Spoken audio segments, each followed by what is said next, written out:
عورت چار دیواری کی زینت ہے، مرد اس کائنات کا حسن، بانگ پن اور عروج ہے۔ دونوں کے وظائف مختلف بنائے۔ عورت کو شریعت نے پردے میں رہنے کی جو تاکید کی ہے، اس میں عورت پر جبر اور ظلم نہیں، بلکہ یہ پردہ اس کی آبرو کا محافظ ہے، اس کے حیا کا تیور ہے اور اس کی غیرت کا نشان ہے۔ یہ عورت کے لیے کوئی قید خانہ نہیں، بلکہ یہ اس کا اعزاز ہے، اس کی تکریم ہے۔ لائبریری کے اندر ہزارہا کتابیں موجود ہوتی ہیں، لیکن کسی کتاب کے اوپر غلاف نہیں چڑھایا جاتا۔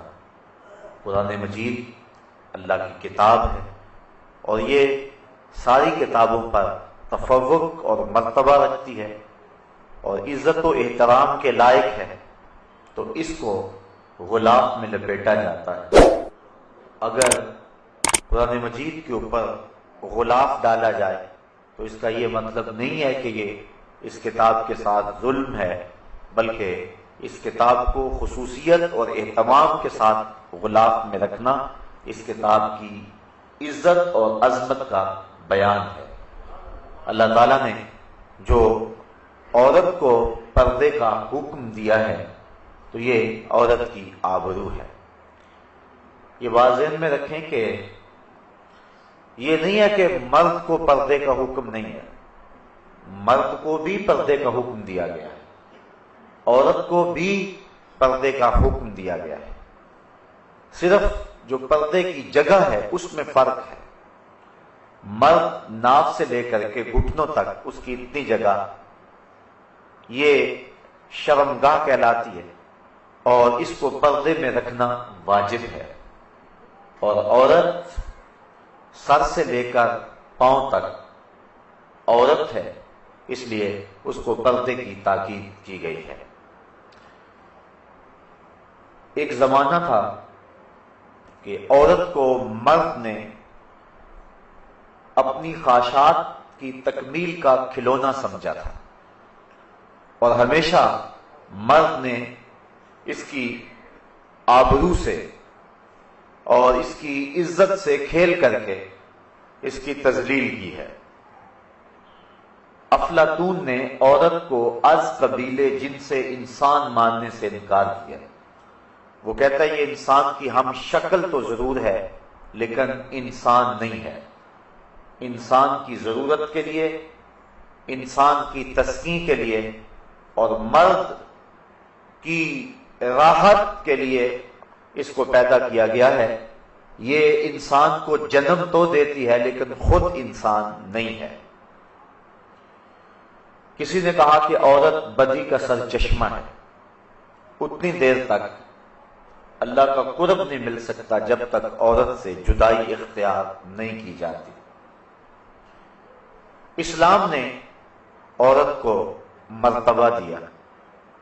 بدھ نے کہا کہ یہ بدی کا سرچشمہ ہے، اس سے جدا ہو جاؤ گے تو پھر تمہیں اللہ کا قرب ملے گا، لیکن اسلام نے ہمیں جو عورت کا مرتبہ بتایا، ہم دیکھتے ہیں کہ بسا اوقات حضرت عائشہ رضی اللہ تعالی عنہا کے بستر میں حضور کو وحی آیا کرتی تھی۔ کہاں عورت بدی کا سرچشمہ قرار پاتی ہے اور کہاں حضور کو اپنی زوجہ محترمہ کے بستر میں وحی کے نزول کے آثار پیدا ہوتے ہیں۔ بلکہ حضور نے فرمایا حبب الیہ من دنیاکم ثلاث، مجھے تمہاری دنیا سے تین چیزیں ہی پسند ہیں، الطیب والنساء وجعلت قرۃ عینی فی الصلاۃ، ایک خوشبو، دوسری منکوحہ عورتیں، اور تیسرا میری آنکھوں کی ٹھنڈک نماز میں رکھی گئی ہے۔ تو عورت کو اسلام نے ہی مرتبہ دیا۔ تو پہلے لوگوں نے عورت کو ایک کھلونا سمجھا اور اس کے ساتھ جو سلوک کیا وہ تاریخ سے چھپا ہوا نہیں۔ لیکن جب عورت کی آنکھیں کھلی، اسلام نے اس کو عزت دی، ماں، بہن، بیٹی اور بیوی کے روپ کے اندر اس کو وقار کی مسند پہ بٹھایا گیا، تو وہی پرانے شکاری ایک نیا جال لے آئے۔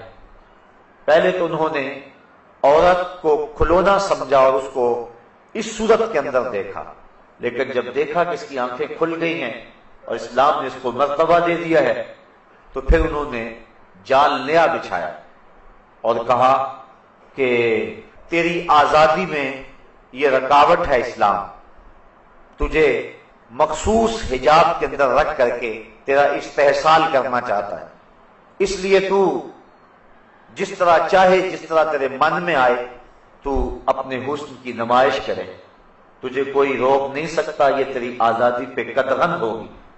جن لوگوں نے پہلے عورت کو کھلونا سمجھا، وہی شکاری نیا جال لے آئے، اور اس طرح انہوں نے عورت کو گھر کی چار دیواری سے نکال کر کے انہیں محفلوں کی زینت بنایا، جبکہ عورت کا حسن گھر کے اندر ہی رہنا ہے، چونکہ اس کی خلقت اسی لیے کی گئی ہے۔ اقبال کہتا ہے کہ اس راز کو عورت کی حقیقت ہی کرے فاش، مجبور ہیں معذور ہیں مردان خرد مند، کیا چیز ہے آرائش و زیبائش میں زیادہ، آزادی نسواں یا زمرد کا گلو بند۔ یہ عورت کی فطرت ہی بتا سکتی ہے کہ اس کے لیے حسن کہاں ہے۔ وہ گھر کی زینت بن کے رہنا پسند کرتی ہے کہ یہ چراغ محفل، وہ مردوں کے شانہ بشانہ سڑکوں پہ پتھر کوٹتی پھرے اور وہ ہوٹلوں کے اندر مردوں کی ہوسناک نگاہوں کا شکار ہوتی رہے، یہ اس کا حسن ہے، یا گھر کو سنبھال لے اور اپنے بچوں کی تربیت کرے اور انہیں معاشرے کا بہتر اور کارآمد حصہ بنائے۔ عورت کے لیے ان دو وظائف میں سے کون سا وظیفہ ہے؟ ایک عورت کی فطرت ہی اس بات کو بتا سکتی ہے۔ تو یہ پرانے شکاریوں نے ایک نیا جال بچھایا اور عورت کو اپنے سفلی جذبات کی تسکین کے لیے کھلونا ہی دیکھنا چاہا، لیکن انہوں نے ایک اور جال بچھا کے عورت کو پھانس لیا۔ اب دیکھیے قرآن مجید میں ہمارا رب ہم سے کیا کہہ رہا ہے۔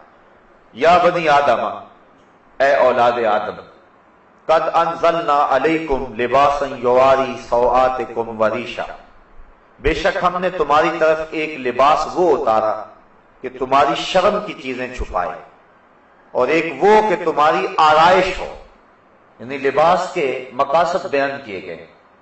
لباس کے بنیادی مقاصد تین ہیں: گرمی اور سردی سے انسان کو بچانا، دوسرا انسان کی عزت آبرو کی حفاظت کرنا اور اس کی شرم والی چیزوں کو چھپانا، اور لباس کا تیسرا مقصد زینت دینا ہے۔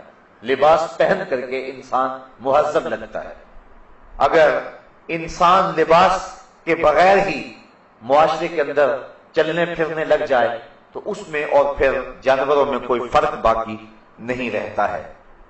اللہ تعالیٰ نے انسان کی حیت ایسی بنائی ہے کہ اس کے لیے لباس ضروری ہے، اور اس مقصد کو یہاں بیان فرمایا، اے آدم کی اولاد، بے شک ہم نے تمہاری طرف ایک لباس وہ اتارا جس سے تمہاری شرم کی چیزیں چھپ جائیں، اور ایک لباس وہ جس سے تمہاری آرائش ہو۔ وَلِبَاسُ التَّقْوَىٰ، اور ایک لباس پرہیزگاری کا لباس ہے، تقوی کا لباس ہے، اور فرمایا ذالک خیر، یہ لباس بہتر لباس ہے۔ آگے فرمایا ذالک من آیات اللہ لعلہم یذکرون، یہ اللہ کی نشانیوں میں سے ہے تاکہ کہیں وہ نصیحت مانے۔